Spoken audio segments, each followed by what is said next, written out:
في منهج الجبر بتاع أولى ثانوي إن شاء الله يعني المنهج بيتكون من 6 دروس زي ما أنت شايف، وقبل ال6 دروس في حاجة اسمها متطلبات قبلية على الوحدة. الوحدة الأولى في الجبر بعنوان الجبر والعلاقات والدوال. بصراحة أنا شايف إن في عنوان أشمل للوحدة. العنوان ده بيقول هي معادلة الدرجة الثانية أو الدالة التربيعية أو المعادلة التربيعية يعني.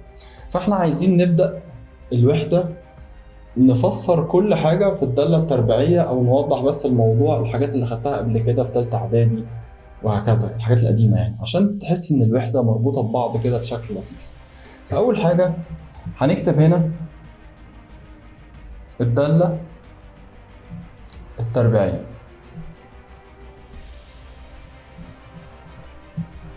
ونكتب هنا المعادلة التربيعية. خلي بالك إن الدالة التربيعية ليها حاجة اسمها الصورة العامة، اللي هي بتقول إن دالة س بتساوي أ س تربيع زائد ب س زائد الجيم. دي الصورة العامة بتاعت الدالة التربيعية، مع العلم إن هي عشان تفضل محافظة على نفسها كدالة تربيعية ما ينفعش المعامل بتاع س تربيع، أو أقول لك الأول المفروض إن الألف دوت هو المعامل بتاع س تربيع، والب هو المعامل بتاع س، والجيم ده اسمه الحد المطلق أو العدد المفرد. الحد الإيه؟ المطلق هو لا مرتبط بإيه؟ بس تربيع ولا مرتبط بس، هو لوحده. المفروض إن معامل س تربيع ده اللي هو اسمه الألف، ومعامل س اللي هو اسمه الب والجيم، دي اسمها المعاملات بتاعت الدالة التربيعية. لو المعامل ده تحديدا اللي هو ألف كان بصفر، فالمفروض إن هو هينضرب في الس تربيع، فالبارت ده كله كده هيموت، فهتتحول للدالة عندك من دالة تربيعية لدالة خطية أو دالة من الدرجة الأولى يعني، أو ممكن تنزل تبقى مثلا دالة ثابتة. ده مش موضوعنا، أهم حاجة إن الدالة التربيعية عشان تحافظ على كونها دالة تربيعية لازم الألف ده ما يساويش صفر، وده الشرط الوحيد. يعني مثلا دالة س دي ممكن تساوي مثلا س تربيع زائد ب س بس، أو س تربيع زائد مثلا ج، أو س تربيع زائد 5، أي حاجة. المهم لازم يكون البارت س تربيع دوت موجود، فعشان يبقى موجود فلازم الألف دوت يكون ما بيساويش صفر. دي أول معلومة في الدالة التربيعية. لو رحت للمعادلة التربيعية هتلاقي إن المعادلة التربيعية عبارة عن أ س تربيع زائد ب س زائد ج بتساوي صفر. ودي برضو الصورة العامة بتاعت المعادلة التربيعية، زي ما دي الصورة العامة بتاعت الدالة التربيعية. برضو هنا عشان خاطر هي تفضل معادلة تربيعية ما ينفعش الألف برضو يساوي صفر، وأكيد برضو الألف ده هو معامل س تربيع، والب هو معامل أو الحد المطلق، الب سوري معامل س، والجيم هو الحد المطلق. يعني ده كده معامل س تربيع، وده معامل س، وده الحد برضو الإيه؟ المطلق. عشان الموضوع يبان شوية المفروض إن إحنا هنروح نعمل مثال. المثال ده عندك هنا مثال على الدالة التربيعية، دالة س بتساوي مثلا س تربيع زائد، أو خليها مثلا ناقص، خليها ناقص، أقول أول الحتة دي من الأول.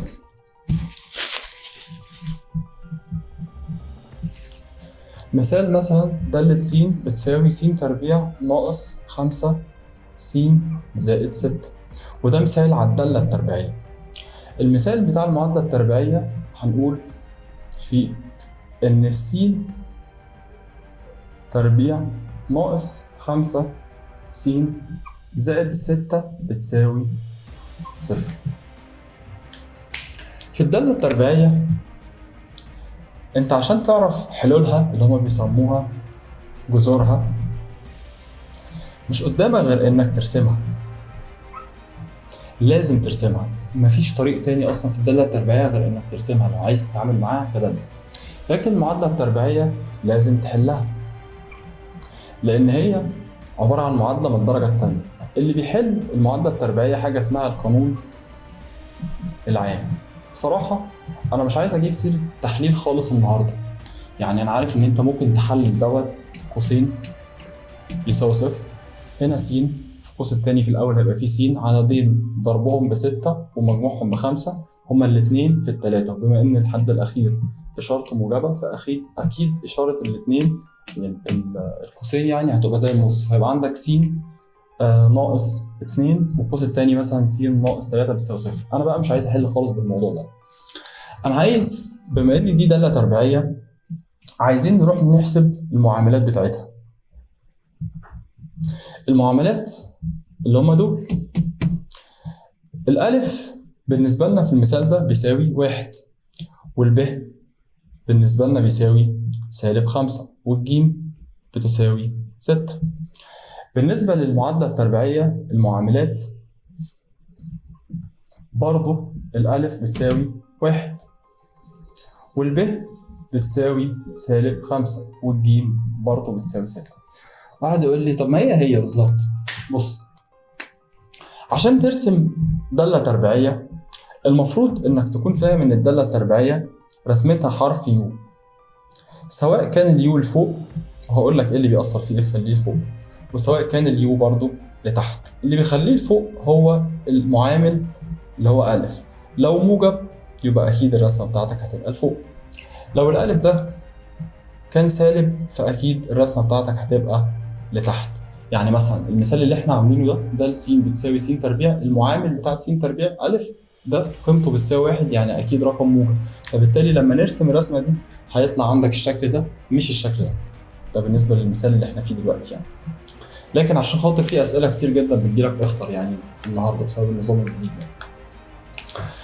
عشان ترسم منحنى عامل شكل حرف اليو، أخطر حاجة في المنحنى ده نقطة رأس المنحنى اللي هي دي، اللي هي مثلا لو المنحنى ده كان كده فنقطة رأس المنحنى هي النقطة دي، أو المنحنى ده مثلا لو كان اليو اللي فوق عادية فدي برضو نقطة رأس المنحنى.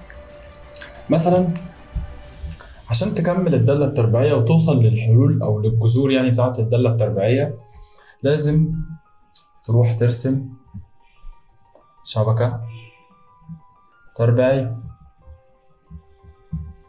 ده محور السينات وده محور الصادات، ودي نقطة 1 2 3 4 وهكذا، وهنا الصفر طبعا، وهنا -1 وهنا -2 وهنا -3 وهكذا.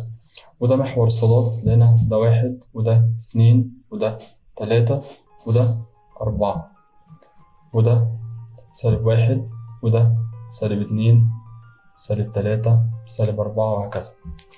المفروض انك تكون فاهم ان الشبكة التربيعية دي اسمها ح في ح. ليه بقى؟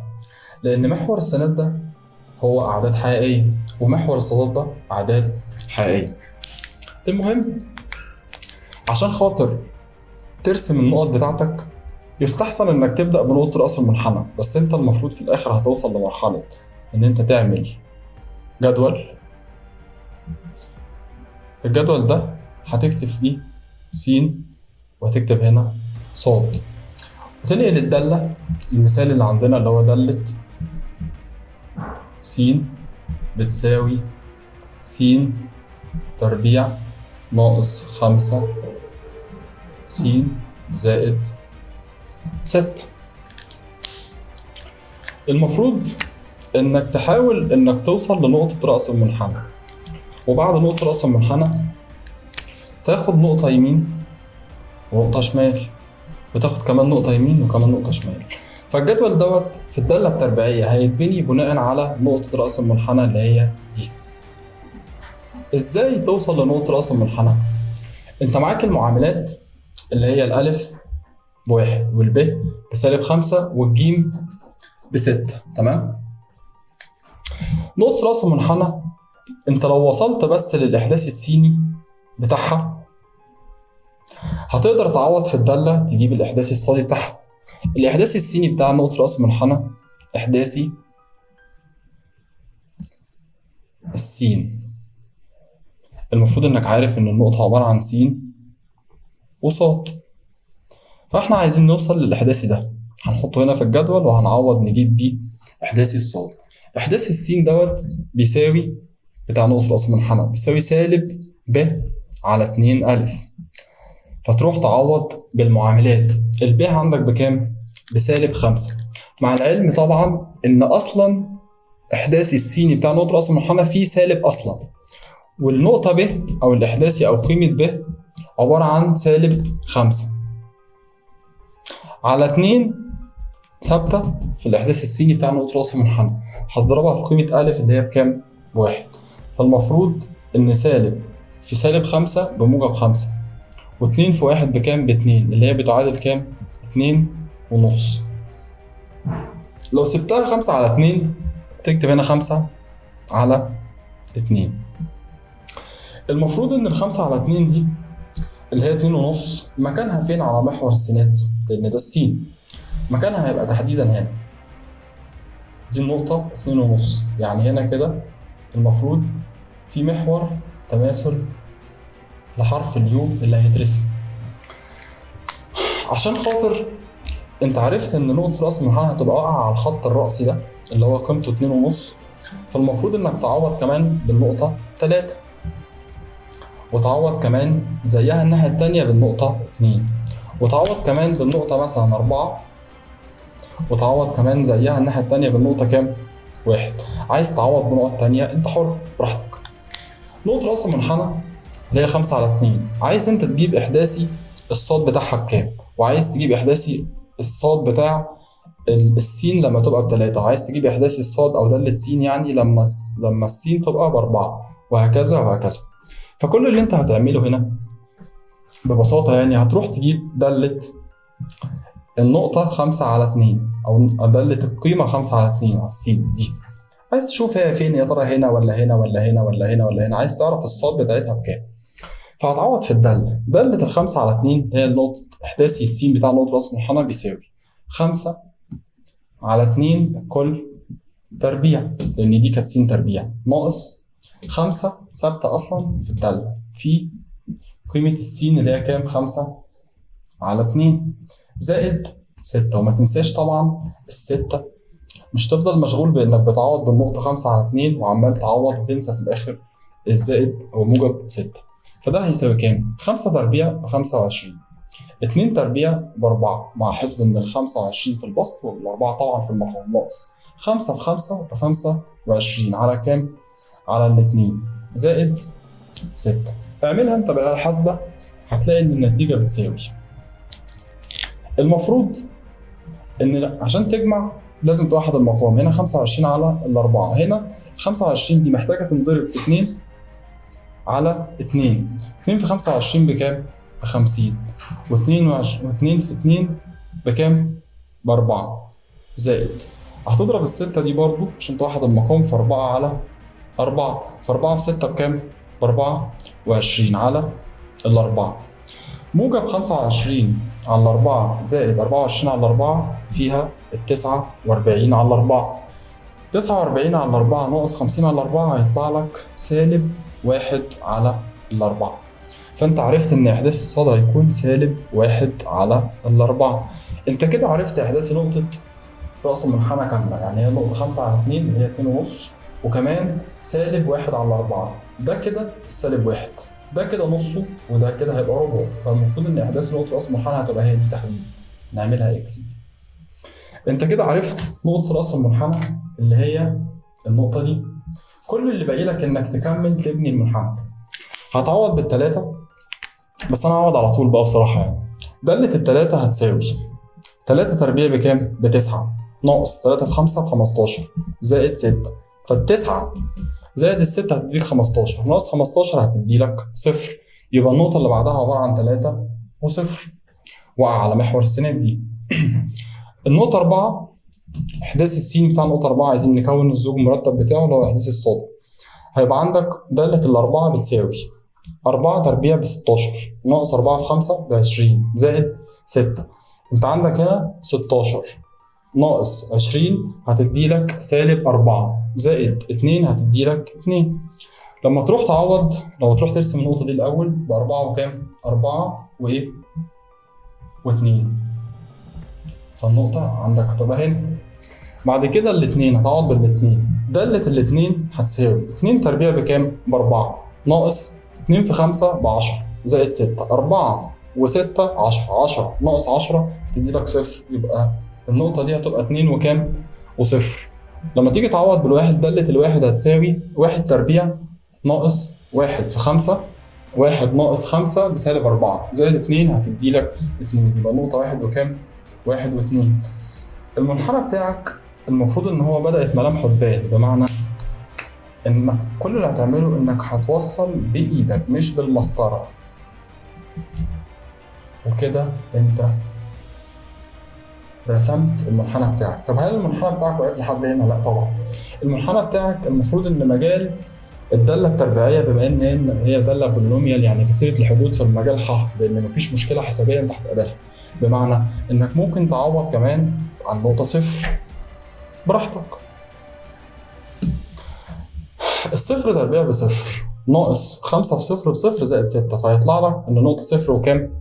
صفر و6. يعني هنا يبقى في 5 وهنا يبقى في 6، فيبقى عندك نقطة كمان هنا. فالمنحنى ده مكمل هنا. واكيد في نقطة هنا عند ال5 هتلاقي ان ال5 دي بتقابل برضه ال6. عايز تعوض تتأكد عوض. تلاقي ال5 برضه مع ال6 هنا. اهم حاجة انك تاخد بالك، يعني هنا مثلا لو شلنا السين دي وشلنا الصاد دي مثلا ورحلنا الدنيا شوية كده، كتبنا هنا س وهنا صاد، كتبنا هنا 5، ف5 تربيع ب25 ناقص 5 في 5 25، فده هيبقى 25 ناقص 25 بصفر زائد 6، فالنقطة دي هتبقى 6.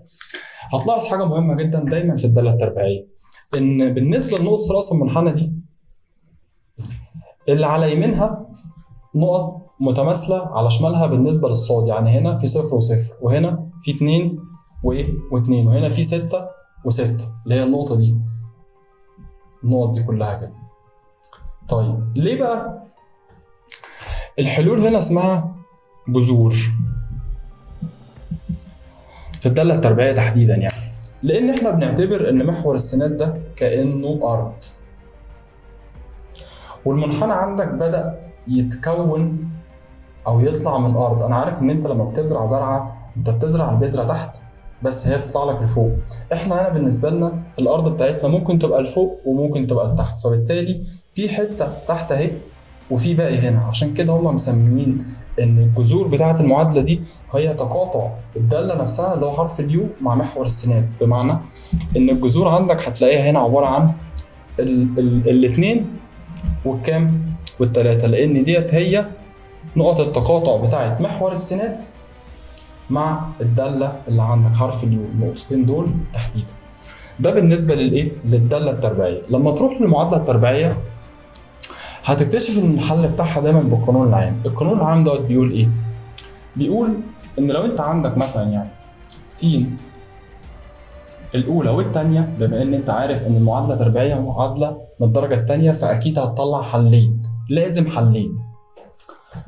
سالب ب على 2 ألف. هتقول لي على فكرة لحد كده بس ده بالنسبة لنا هو الإحداث السيني بتاع نقطة رأس المنحنى اللي هو ده.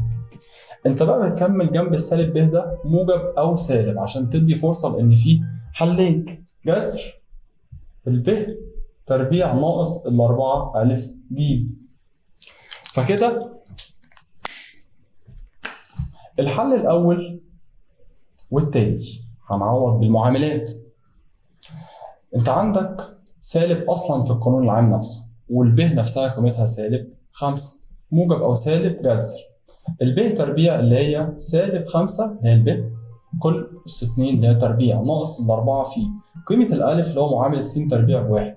طب وقيمة الجيم اللي هو الحد المطلق بكام؟ في المثال بتاعنا وإحنا كاتبينها إيه؟ ب6 على 2 في قيمة الألف بكام؟ بواحد. فبالتالي الحل الأول والتاني يستحسن إنك ما تفصلش غير لما تبسط الدنيا شوية. سالب في سالب بإيه؟ بموجب. يعني كده عندك موجب 5 والموجب في الأول المفروض ما بيتكتبش، بس مش مشكلة لو كتبته يعني. بعد كده موجب أو سالب، المفروض جذر سالب 5 تربيع بكام؟ ب25 والأربعة في 1 في 6 ب24. يبقى أنت عندك 25 ناقص 24 بكام؟ بواحد. هما تحت الجذر فيبقى جذر الواحد بكام؟ بواحد على 2 في 1 بكام؟ ب2. فبالتالي الحل الأولاني بالنسبة لك والحل التاني. الحل الأولاني هيبقى عبارة عن 5 زائد 1 على 2 والحل التاني 5 ناقص 1 على 2. فيبقى الحل من هنا بيساوي 6 على الاتنين اللي هو بيساوي 3، ومن هنا 5 ناقص 1 اللي هي 4 على الاتنين فهتساوي 2. وبكده برضو مجموعة الحل هنا بتساوي المجموعة 2 و3. هنا الجذرين كانوا 2 و3. مفيش مانع ان انت تقول ان مجموعة الحل في الدالة هنا هتساوي 2 و3 برضو. بس الأهم من ده كله انك تفهم ان الدالة التربيعية هي مجرد رسمة، لكن المعادلة التربيعية مش ممكن ترسمها. عشان ترسم المعادلة التربيعية لازم تحولها لدالة تربيعية، يعني تشيل الصفر وتكتب مكانه د س. وعشان تحول الدالة التربيعية بدل ما ترسمها وتروح تحلها لازم تكتب أ س تربيع زائد ب س زائد ج وتساوي دالة س دي بالصفر، لأن أصلا المفروض إنك تكون فاهم إن معادلة محور السينات هي دالة س بتساوي صفر. عشان كده احنا بنروح نحل تقاطع الدالة التربيعية مع محور السينات. أهم حاجة عشان تعرف تحل كل الأسئلة اللي عندك إنك تفهم شوية حاجات. بمعنى مثلا عندك المثال اللي احنا كاتبينه ده كمعادلة تربيعية، لو أنا مثلا قلت لك إن س تربيع ناقص 5 س زائد ج مثلا، سبت لك مجهول يعني بيساوي صفر، وقلت لك إن الاتنين قيمة س بتساوي 2 أحد جذور الإيه؟ المعادلة أو أحد حلول المعادلة. فأنت لو عايز توصل لقيمة الجيم، أو حتى لو كان الراجل حاطط لك هنا ال6 وكتب لك مكان ال5 دي مثلا ب أو أي حاجة، الموضوع بسيط جدا. مش الاتنين دي حل من حلول المعادلة التربيعية؟ هو بيقول لك أهو إن هي حل من حلول المعادلة التربيعية. خلاص الموضوع بسيط، كل اللي هتعمله إنك هتعوض عن كل س بكام؟ ب2. فيبقى عندك هنا 2 تربيع ناقص 5 في 2 زائد الجيم اللي انت ما تعرفهاش بتساوي كام؟ بتساوي صفر. 2 تربيع بكام؟ ب4. 4 ناقص 2 في 5 ب10 زائد الجيم هتساوي صفر. 4 ناقص 10 بسالب 6، يعني دول كده هيدولك سالب 6 زائد جيم، فهتودي السالب 6 دي الناحية التانية بإشارة مختلفة هيطلع لك إن الجيم بتساوي 6. وفعلا لو رجعت تاني للمثال بتاعنا هتلاقي إن الجيم بتاعتنا كانت 6. المفروض إن الموضوع بالنسبة لك يبقى مترتب في دماغك بالشكل البسيط جدا ده يعني.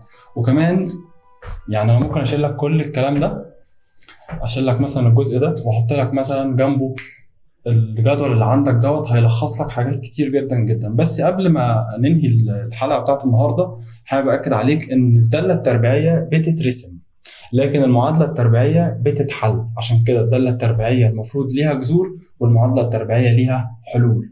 بس احنا يعني ايه، بما ان الجذور هي يعني الحلول، فبالتالي بنقول مثلا ان الحلول بتاعت الدالة التربيعية جذرين حلين. بس ما تنساش بقى حاجة مهمة جدا، ان احنا كنا زمان في منهج تالتة اعدادي قبل ما نبدأ منهج اولى ثانوي كنا بنحل في حاجة اسمها ح. ايه ح دي بقى؟ هي الاعداد الايه الحقيقية. يعني لو في تقاطع للدالة مع محور السينات كنا بنقول ان التقاطع دوت هيبقى هو الجذر او هو الحل. طب لو مفيش تقاطع، لان انت ممكن تيجي ترسم دالة تلاقي ان الدالة هنا مفيش تقاطع اصلا، فبالتالي كنا زمان في ح بنقول ان مجموعة الحل هتبقى المجموعة فاضي، سواء تعملها فاضية كده او تعمل علامة الفاضي. هنا المنهج بتاعك بقى في اولى ثانوي هيبدا يفهمك ان في حاجه اسمها الاعداد المركبه، وده اللي هنتكلم عنه ان شاء الله الفيديو الجاي.